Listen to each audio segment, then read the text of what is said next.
Coming up on Mountain News this morning, U.S. troops are heading to the border as newly elected President Trump calls for deportation. And people in Harlan County are frustrated as water outages begin to impact daily life without a clear solution in sight. Dedicated to Eastern and Southern Kentucky, this is WYMT Mountain News this morning. Good morning. My name is Amelia Lee. It is Thursday, January 23rd, and we are at 6:30, just 30 minutes away from 7 o'clock this morning. It's also time to check on in with meteorologist Megan Dusmal for a look at this forecast this morning. Megan, I think they should invent a hat that doesn't give you hat hair, because I can't go out in the morning with I call it a beanie on, because it'll mess my hair up. I also call it a beanie. That's what I call it. Yeah, no, but it definitely does mess up your hair. It's not really the best thing to wear in the morning, but it's really good for keeping your ears warm. So if you don't care about hat hair, definitely wear that beanie this morning, because those temperatures are still on the colder side of things. We're looking at those temperatures right now in the single digits for some places, 8 degrees in Manchester, 5 for Clintwood and Grundy. But for the rest of Eastern Kentucky, looking in the teens, in some places the low 20s. So again, it's a colder start to your day, but it's definitely better than yesterday. I'd prefer this weather tenfold over yesterday's near zero temperatures. Now, as we head into the afternoon, expect the mid to upper 30s as your forecast highs. And looking at satellite and radar, expect mostly clear skies this morning, but those clouds will pick up as you're heading into the afternoon, and we have the slightest chance for some snow, maybe a flake or two in your area this afternoon. Here's what you can expect for the next 12 hours. Seeing the clouds increase, temperatures hitting a high around that 4 o'clock mark today. Amelia. All right, Megan, thank you. This morning, CBS News has obtained new internal documents that show President Donald Trump could be weighing whether to send thousands of troops to the U.S.-Mexico border to stop the flow of illegal immigration. CBS News' Naomi Ruckham reports from New York.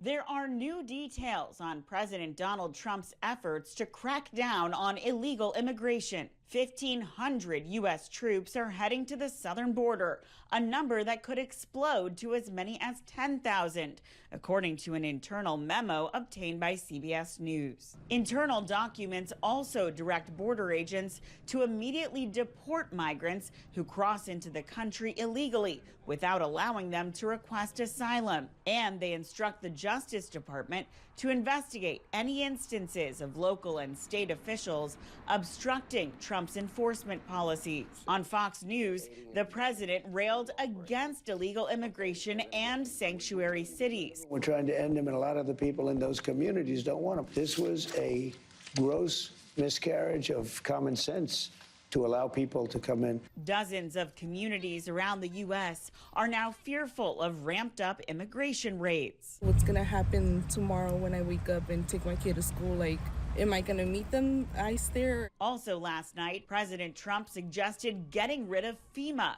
even as yet another dangerous wildfire threatens Southern California. I'd rather see the states take care of their own problems. The push to bring federal employees back to the office full-time is ramping up. Agencies now have until the end of the week to update their in-person work policies. Naomi Ruckham, CBS News.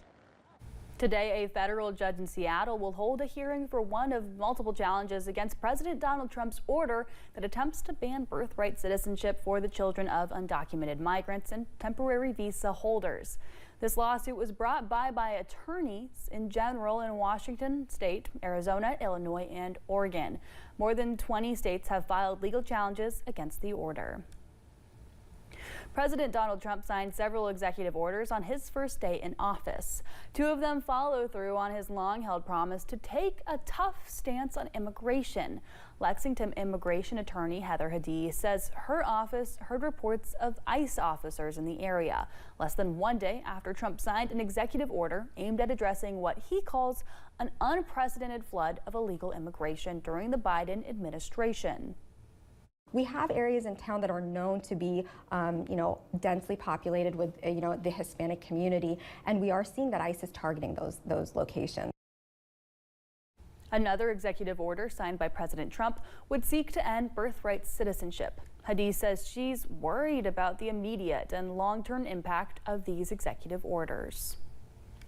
A Rockcastle County man is in jail following a situation where he barricaded himself. The incident began Tuesday night when police were called to a home on Kelsey Drive in Mount Vernon regarding a shots fired complaint. Troopers say Jason Cope got into an altercation with a family member and fired several rounds from a firearm. After several hours of failed negotiations, police were able to remove Cope after he barricaded himself inside the home. A Perry County man is behind bars after police say he hit a minor who was riding a horse. Deputies with the Perry County Sheriff's Office responded to an injury report in the Happy area last week. Once they obtained evidence and information from witnesses, police got a warrant for James Lumpkins. When police noticed he was on Stacyville Lane Tuesday, they were able to track Lumpkins down. He was taken to the Kentucky River Regional Jail. We do not know the condition of the minor that was injured, but we know that the horse did die. In Magoffin County, a Michigan man is facing charges after he was found with drugs inside his vehicle. The incident happened last week on the Mountain Parkway when police reportedly noticed Cortez Harris of Detroit swerving back and forth. That's when they decided to pull him over. During a search of Harris's vehicle, police found substance believed to be meth. Harris was taken to the Big Sandy Regional Detention Center. Today, Secretary of State Michael Adams is getting ready to launch a new initiative to combat human trafficking in Kentucky. That announcement will take place at 10 in the morning in Frankfort. He will be joined by others, including the executive director for the Refugee for Women. Water outages in Harlan County are leaving people frustrated, and some are demanding action. WYMT's Caroline Mueller spoke with one person living in the area who says enough is enough. For Jack Ball, a longtime resident of Wallens Creek, water outages are nothing new. He says it's been an ongoing issue since 2015, but recent months pushed his community to a breaking point. Constant line breaks, constant low pressure issues, water being shut off, trying to find leaks, and there's no real transparency with what's going on. After you've been without water for 10 hours and there's no update put out, there's no excuse for that. Ball says the lack of reliable water makes even daily tasks nearly impossible. When you're having to haul water and you don't know that you're going to be able to take a shower at your house, going to be able to wash your clothes, be able to get ready to go to work the next day, and then there are a lot of elderly people in the area. Many don't drive. Some are sick, they can't get out, and that leaves them in the dark completely. They have no water, no access to it. Harlan County Emergency Management is working to help residents impacted by the outages. We can request from the state if it's more than the county can handle, but for right now, the county's been able to purchase the water themselves and distribute to the people in the area that's affected to try to give them some water until the repairs can be made. The Black Mountain Utility District sent a statement to WYMT saying extreme weather caused multiple line breaks and equipment failures. They thanked local agencies for helping with leak detection and repairs and have asked residents for patience. For Ball, though, temporary fixes are not enough. And instead of slapping Band-Aids on what's broke, tear it out and replace it.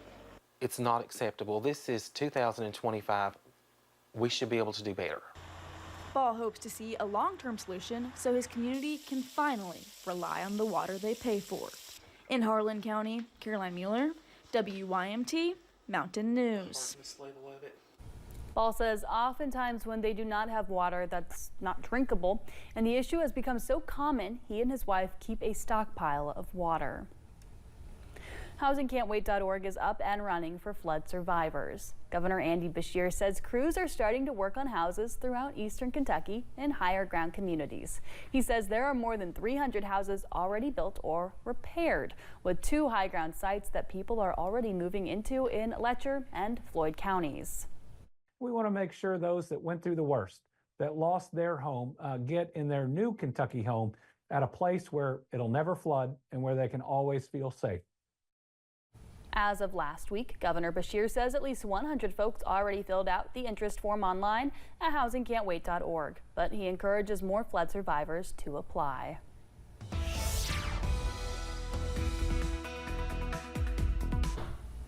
If we're looking at the temperatures yesterday and comparing them to this morning, it's no surprise that we're looking significantly warmer. Some places in the double digits warmer, 25 degrees warmer right now than this time yesterday in Irvin, looking at 22 degrees warmer in Hazard.